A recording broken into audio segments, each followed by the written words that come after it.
Արմեն Աշոտյանի վերաբերյալ համապատասխանատվություն, բացի ընտանիքի անդամներից, այլ որևէ մեկի հետ շփում արգելված է։ Ինչով եք սա պայմանական, ընդհանրապես ինչն է փոխվել, որ Արմեն Աշոտյանի նկատմամբ Չէ, նախ ես ուզում եմ երեք այցելել եմ Արմեն Աշոտյանին, ուզում եմ տեղեկացնել, որ Արմեն Աշոտյանը ինչպես միշտ հիմա եւս մեծ սիրով միշտ պատրաստ է ցանկություն ունի լրագրողների հետ շփվել, բայց երկրորդ գործով սահմանափակումները վերաբերում են ըստ էության նաև առաջի գործի ժամանակ նրա վարքագծին։ Մենք հիշում ենք, որ առաջի քրեական վարույթի ժամանակ այսպես ավանդույթ էր կարծեք ձևավորվել, որ դատարանն էլ դա հաստատել էր այդ ավանդույթը, այսպես ձևակերպենք,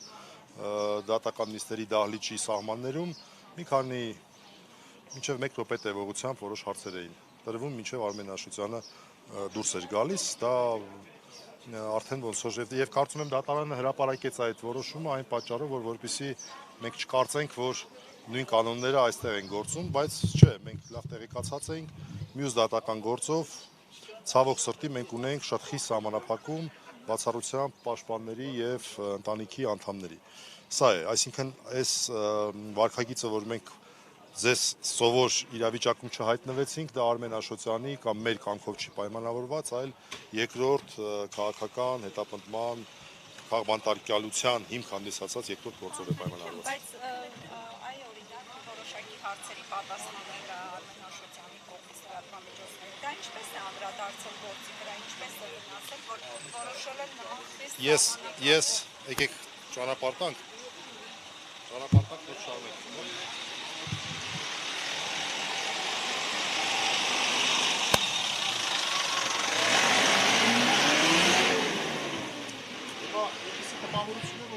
Պաշտպանեմ մի որոշում, որը մենք բողոքարկում ենք։ Ես բնականաբար այդ որոշման հետ համաձայն չեմ։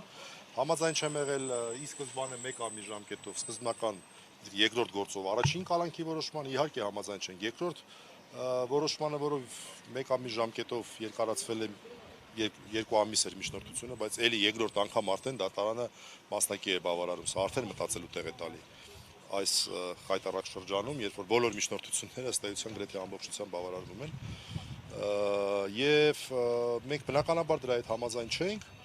բայց այնուհանդերձ նշեմ, որ նախաքննությունը եւ դատաքննությունը դրանք տարբեր ռեժիմներ են։ Այսինքն դատաքննության շրջանակներում արդեն իսկ ապացույցների հավաքման process պետության կողմից չի իրականացվում, իսկ նախաքննության փուլում քննիչները պնդում են, որ նոր քննչական գործողություններ ունեն կատարել, ու ի դեպ նաև մենք էլ ենք շահագրգռված, որ այդ քննչական գործողությունները կատարվեն, որպեսզի ռիսկերը նվազեն, որոնք որ դատարանը այդպես է գնահատել կամ քննիչը ներկայացրել է եւ այլն։ Եվ ես ուզում եմ հատուկ նշել, սա շատ կարեւոր է, որ էլի քիչ պատահող դեպք է, երբ միջազգային կառույցը, մասնավորապես CDI-ը, որը քաղաքական ընտանիք է, քաղաքական կուսակցությունների ընտանիք է, ինչ որտեղ կարելի է EPP-ի ավելի գլոբալ համարժեքը համարել, հունիսի կեսերին մոտ 1 ամիս առաջ շատ հստակ անդրադարձել է Արմեն Աշոտյանի գործին,